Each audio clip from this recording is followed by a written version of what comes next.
the third point that Carm brings up is that if you're holding to a replacement theology interpretation of the Bible, well then the Mosaic covenant, as in Exodus chapter 20, the giving of the 10 words at Mount Sinai, that covenant is altogether replaced by what you would call the New Testament or the New Covenant, reference Luke 22:20.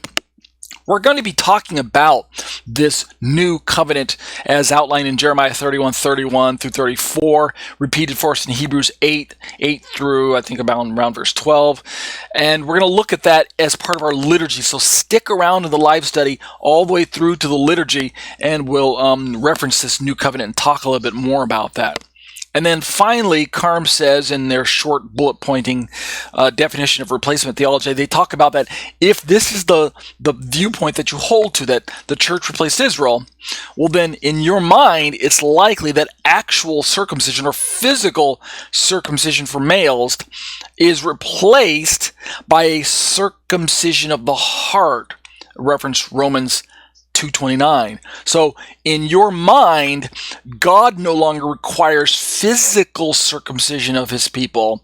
Instead, the requirement to be a people of God is heart circumcision. And so notice that in each case of these four statements that Carm highlights, it doesn't have to really be insidious. It doesn't have to be what we call like inflammatory. It can really be kind of well-meaning, kind of lovingly, gently suggested the truths behind these particular statements, and it kind of can be kind of like soft-souled. In other words, it can be made to sound entirely palatable or acceptable. It's not too hard to stomach, as it were. And so you hear sermons taught that, hey, circumcision had its time. Physical circumcision was great in its time. It had its purpose. But now, and then we use X amount of verses to prove this, but now heart circumcision is what God's all about, right? Physical circumcision is important, but it's really not what's most important to God. So these are the sentiments that are kind of tossed around in order to kind of sell this program or this product known as replacement theology. And Carm concludes by saying, so in replacement theology, the church has replaced Israel as the primary means by which the world is blessed by God's work. And in so doing, God had his hopes in Israel. He was really anticipating that they would be utilized to carry the gospel forward and to bless the world and to bring about the betterment of humanity in so many different ways. But because of that death blow that Israel brought upon themselves by rejecting Jesus, God had no choice, wringing his hands in heaven, right? What should I do? Israel, such a failure, right? Such a failed and flawed product. What do I do? The light bulb goes off inside God's mind. I know what I'll do.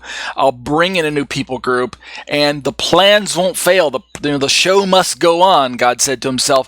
I'll bring in a new people group, and they won't fail me this time. And so, the rest is history, so to say. So, of course, I'm being somewhat kind of facetious in the way I'm describing it. I'm kind of speaking in over accentuated, what do we call it? Hyperbole. I'm overstating the problem, but I'm doing so for a reason. I'm trying to get you to understand that most Christians today wouldn't just outright say, well, of course, God replaced Israel with the church.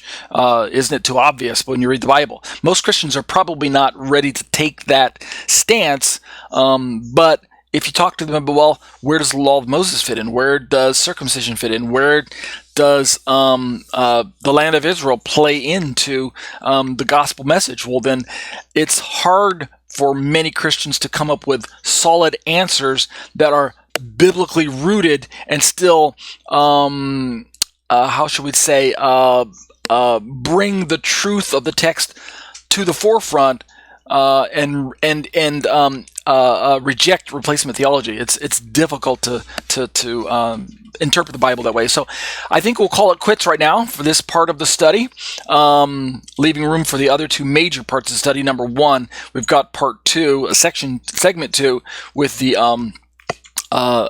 Shema study, the exploring the Shema discussions on the issues of Trinity. And then I got to leave a lot more time tonight for the liturgy, since that's a significant part of the study. So that'll do it now for the Matthew 9:14 through 17 study. We'll again work our way through this, pick this up next week, and keep going. But this is episode number 1, right, of this particular new study. So I hope you enjoyed it.